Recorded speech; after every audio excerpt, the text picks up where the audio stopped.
महाशिवरात्री निमित्तानं तोरणमाळ इथं हजारो भाविकांची हजेरी. महाराष्ट्राचे दुसऱ्या क्रमांकाचं थंड हवेचं ठिकाण म्हणून ओळखलं जाणारं तोरणमाळ इथं महाशिवरात्री निमित्तानं गोरक्षनाथ महाराजांची यात्रा मोठ्या उत्साहात भरली. या यात्रेनिमित्त हजारो भाविकांनी उपस्थित राहून दर्शनाचा लाभ घेतला.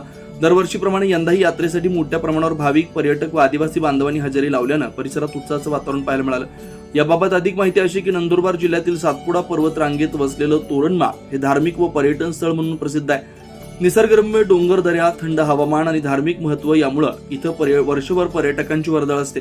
विशेषतः महाशिवरात्रीच्या काळात इथं गोरक्षनाथ महाराजांच्या यात्रेचं आयोजन करण्यात येतं.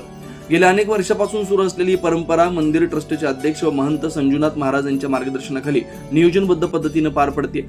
या यात्रेसाठी महाराष्ट्रासह मध्य प्रदेश व गुजरात राज्यातूनही मोठ्या संख्येने भाविक येत असतात.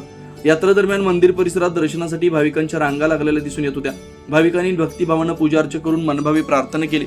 यात्रेच्या पार्श्वभूमीवर कायदा व सुव्यवस्था अबाधित राहावी यासाठी म्हसावत पोलिसांकडून कडक बंदोबस्त ठेवण्यात आला होता. वाहतूक नियंत्रण, गर्दी व्यवस्थापन आणि सुरक्षेच्या दृष्टीने आवश्यक ती खबरदारी घेण्यात आली होती. यात्रेमध्ये विविध प्रकारची दुकानं, आदिवासी संस्कृतीचं दर्शन घडवणारे साहित्य, पारंपरिक वस्तू तसेच खाद्यपदार्थांची दुकानं लावण्यात आली होती. डोंगर दऱ्यातील दुर्गम भागातून आलेले आदिवासी बांधव निसर्गाच्या सानिध्यात यात्रेचा आनंद लुटताना दिसत होते. पारंपरिक वेशभूषा, लोकसंस्कृती आणि उत्सवी वातावरणामुळे तोरणमाळ परिसरात वेगळेच आकर्षण निर्माण झालं होतं. एकूणच धार्मिक श्रद्धा, निसर्ग सौंदर्य आणि आदिवासी संस्कृती यांचा संगम असलेली तोरणमाळ येथील महाशिवरात्री यात्रा यंदाही उत्साहात आणि शांततेत पार पडली.